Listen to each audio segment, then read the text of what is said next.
I got a call about the Genesis job in the early summer of 1996, around about May time. It was my brother's birthday, I remember that, and I was in the middle of making my breakfast, and the phone rang, and it was Tony Smith asking if I would audition with a view to replacing Phil in the band because he'd left. Certainly by the time We Can't Dance came out and by the time we did the tour, I had no intention of leaving. That was still, I was getting more of me out on that album and that tour than ever before, so it was just the personal events that coloured the direction that I went in. We sort of knew that Phil felt it was time to move on, I think, for him to do other stuff. So I think, as I've said before and Tony has, I think looking back, I think it was great that Phil stayed that long. I think a lot of people who actually had that kind of solo career would want to move on, but I think he enjoyed, I'm sure he did, doing what we did. The writing process we have is still, I think, one of the most special things musically I've ever been involved with, and I think that was always there. But then it's time we've done it for a long time, it's time to move on, sort of thing. My inclination was, let's call it a day, or let's see, who knows in 10 years' time, like now, in fact. He might sort of say, why not have a go again? But, we talked about it, and Mike particularly was quite keen. He said, well, let's just go in the studio, see what happens, Right, so improvise, see what happens. So of course, we went to the studio, started improvising, oh, this sounds really good, I like this bit and stuff. But it was just the two of us, and we needed to get a singer. So that was the problem, really, trying to find a singer. The initial reaction was wow, what a strange call to get, and what a strange situation to find myself in. I guess soon after that, I started to think about it and thought, is this really for me? I'm not really a big fan of Genesis. I don't really know all that much about them. Is it something I should be doing? And I'd also been recording or writing an album, the first album after Stiltskin's record, and I'd just finished it, so I was really quite passionate about what I'd been writing, and didn't want to stop. But of course, you're faced with, singing with one of the biggest bands in the world, or just carrying on in your kind of small career. And I think in hindsight,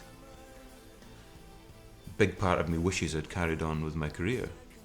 Obviously, we looked for a singer, and we ended up auditioning two people in the end, who both had merits, really, obviously. And we thought Ray Wilson definitely had the better. He had a lovely voice. We thought we could really use this.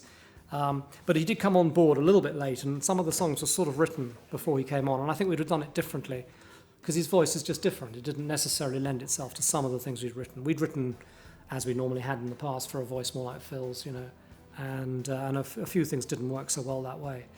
And one or two things we were able to get him to kind of just sort of improvise along a bit and then use some of what he sang and involve them in a bit like we'd done in the past. And I think those are some of the more successful songs.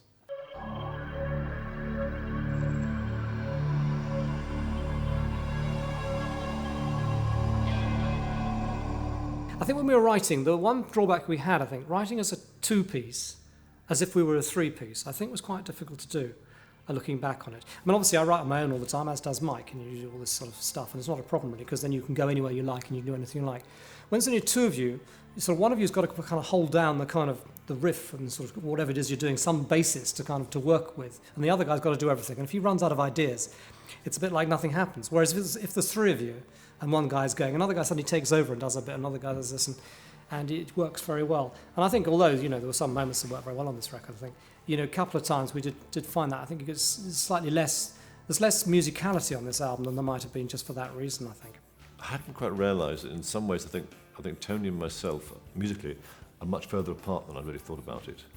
And Phil was that person in the middle who kind of drew from both of us and made us work, I think. I think we worked better actually with that third person there, which had been Phil for many years. And without a third person, I think, which is some good stuff, but I think it was had we carried on, we might have brought someone else in even to the writer, to sort of maybe be that catalyst. Presenting the ideas to them was, I think, the most terrifying of all. Singing's fine, I can do that in my sleep, and I know I can. But when it comes to writing with a band like that, that's a different thing. And fortunately, there was a few things that worked out, and we did end up writing stuff together. Looking back, I mean, I think some of the stuff was good. I think Ray did a very good job, given I think the challenges. I think had we carried on, we probably would have actually got better in that format. You know what I mean? But for me, the reason we didn't carry on really was because, and I have to be honest, it's probably me who was the one who made the decision that what I wanted to do. I just think that what it required was actually to do an album tour. You had to really go back 25 years in your career and do an album tour for the next 3 or 4 years. I didn't want to do that really. I had the mechanics still, and I felt I didn't want to go back to that same sort of workload. Calling all stations.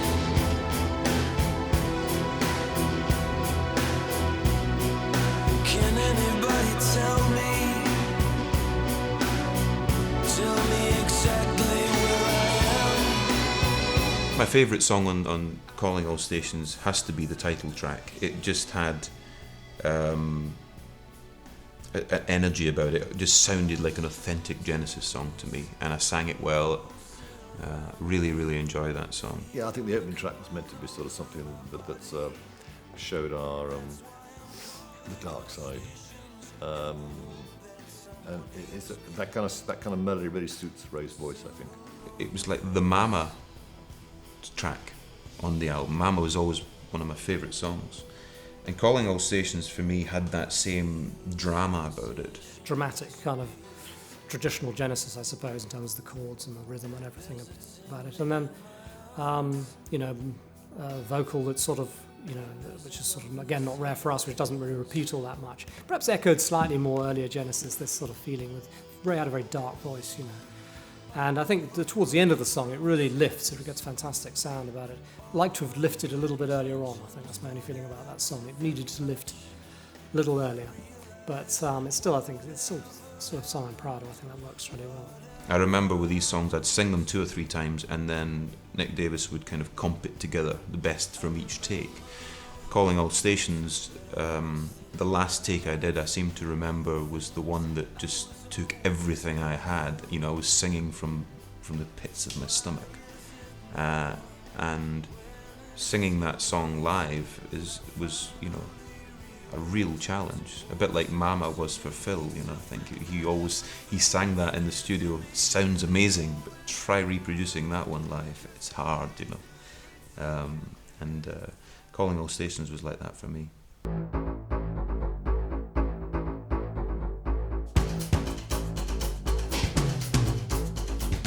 I was in New York City playing in a band, which the goal was to be a member in a band. We played all around. In one point, Tony Smith, the manager for Genesis, came to see us play live. And he really liked the band. A year and a half later, I got a phone call from Hit and Run Music, from Tony Smith, that Genesis looking for a new drummer and they would like to audition me. Be quite honest, I thought it's a joke at the time. I really thought it's a joke. And that's how it happened. Near as a drummer, he just had he was just a great sort of, he made the drums sound loud, which is something Phil does very well actually. But not every drummer can do it. It's a funny thing. You think, well, hit him louder, but it's not like that. And he was incredibly tight, really sort of, and really there's sort of riffs that kind of really sort of smacked into the groove. I don't know. I've been fortunate in my career. I've worked with a lot of really good drummers outside Genesis as well, and everything. But he stands up with all of them. He's a very good drummer and just fantastic sound. And live, he worked great. And given the fact that he was we kind of got used to hearing Phil and Chester up there sometimes, and sometimes Nia was doing stuff on his own which they'd done together, and I think it actually sounds very good. He was a very, very solid man to have behind you, and I think he was really good. I liked Nir a great deal. I thought Nir brought great energy to the band. He hit the drums so hard, and I loved that. I loved that you could feel it within, deep down in your soul when he battered the hell out of the drums. And he'd kind of almost stand up to hit a cymbal, just so he could hit it that bit harder. And I loved that rock drumming, and And I know Mike and Tony loved that because that's what Phil has. You know, when he plays the drums, you know, there's nobody better playing the drums than Phil Collins, in my opinion. I love this drumming, always. Had nothing to do with the fact that I played with Genesis. I thought he's one of the most original, unique drummers we ever heard, honestly. You know, the guy has his own sound, his own style, his own everything, you know it's Phil Collins. I think me and Near's involvement in Genesis Mark III was very important. You know, we did bring an energy to it that, you know, Mike and Tony as characters are quite laid back. And, you know, even Anthony Drennan, who was the guitarist that worked with us on the Calling All Stations tour, Anthony was quite a laid back character as well, very musical, very talented, but laid back. And me and Near were right in there, you know. And I think it was good for the balance of the band to have these different characters. Hot blood Scottish guy and hot blood Israeli guy to play in Genesis. This is kind of crazy, but it worked for a period of time.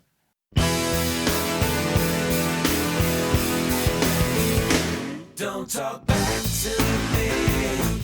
Small Talk, which is not a song that I particularly remember after the album. I didn't really think about it very much. But when we were doing the remixes recently, and we did the 5.1 version, I thought, Christ, this is a really good song. I really enjoyed it, almost more than all the others, and just shows really. So, you know, songs can sort of come out of the woodwork, and you think this is good. Well, Small Talk always had that Salisbury Hill feel about it. You know, always made me think of that. I loved the song, and I remember listening to the backing track and thinking, yeah, it's really quite a quirky sound to it. And I came up with a couple of ideas originally for it. Isn't it a shame that you were lying when you said to me? Lyrically, I think he actually was that was probably one of the best members, I think. You could see what he was starting to do, and could have done, actually. It's a great song, you know. And I think, you know, I can tell you as a session player, when you have a great song, it's very easy to play because it's there. You know when it's right or when it's wrong. And this was right from the beginning, this track. I think since we did the audition, I played on the track. We didn't have the complete track, but it was there.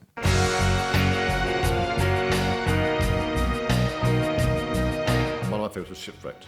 I think we could have done it a lot better, actually, looking back, the way he recorded the backing track.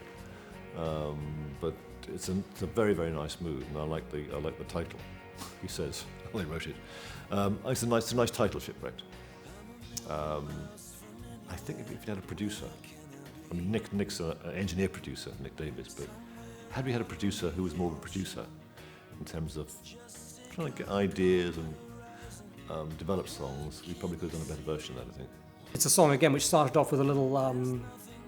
I just did a sample of something Mike played, and then sort of did it and got this little riff which sounded really good, and then screwed it up to make this sort of very thin sound, and we sort of wrote the song around this riff. And I think it still sounds pretty good to me. That really.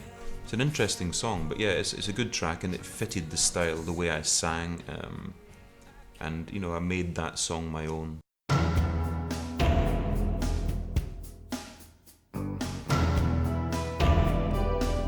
I think There Must Be Some Other Way, which is a song I wrote with them as well, is a great song. And there's a song on the new disc called Run Out of Time. I think it had a working title in the early days, but it's really got quite a interesting bit of magic about it, actually. When you listen to it now, you think, why wasn't that on the album? That's a great song.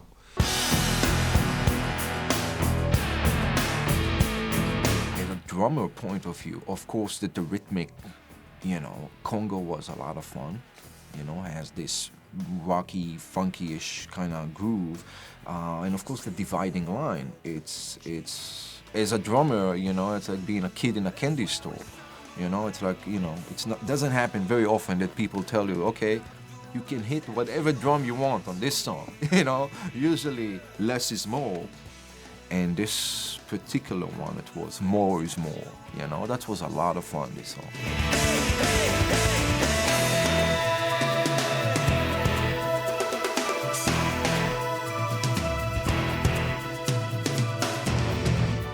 in musical terms, I think there's lots of good moments on this record. You know, I think it stands up very well. I think the two things that I found hard really was the chemistry of that third person was not really replaced. I mean, Ray came in and did a very good job, but there wasn't a third person kind of between me and Tony to make us work. I think like Phil used to. Probably a lot of it didn't it washed over me. It didn't go inside, you know, very easily, which is typical of Tony and Mike's material, I think. You see, this is where the three of us kind of had the best of all worlds, if you like, because, you know, I'm kind of pretty immediate. Tony's kind of a little bit, you may not know it at the moment, but you'll probably be singing this to yourself in a couple of weeks' time, you know. And then Mike is somewhere in the middle there. He'll write things that, not that immediate, but then, you know, I mean, it's just a kind of, it makes the things deeper. It makes the stuff deeper when you've got the three of us writing. And I could see that there wasn't much of that immediacy there, which means people had to invest their time in listening to it. And I don't think people wanted to. They either didn't want to, or unfortunately the timing was such that we were entering this soundbite stage of our lives, you know, where everything is now reduced to like the shortest possible time, because people, you know, if they don't like it, they'll turn it on to the next track. If they don't like it, they'll turn it on to the next track. The commitment that people had when they started buying our records, you know, just isn't there for most people. I was very happy working with Mike and Tony. I thought, you know, the perfect gentlemen to work with, both very talented, you know, and it was, you know, I learned a lot working with them, the way they go about writing.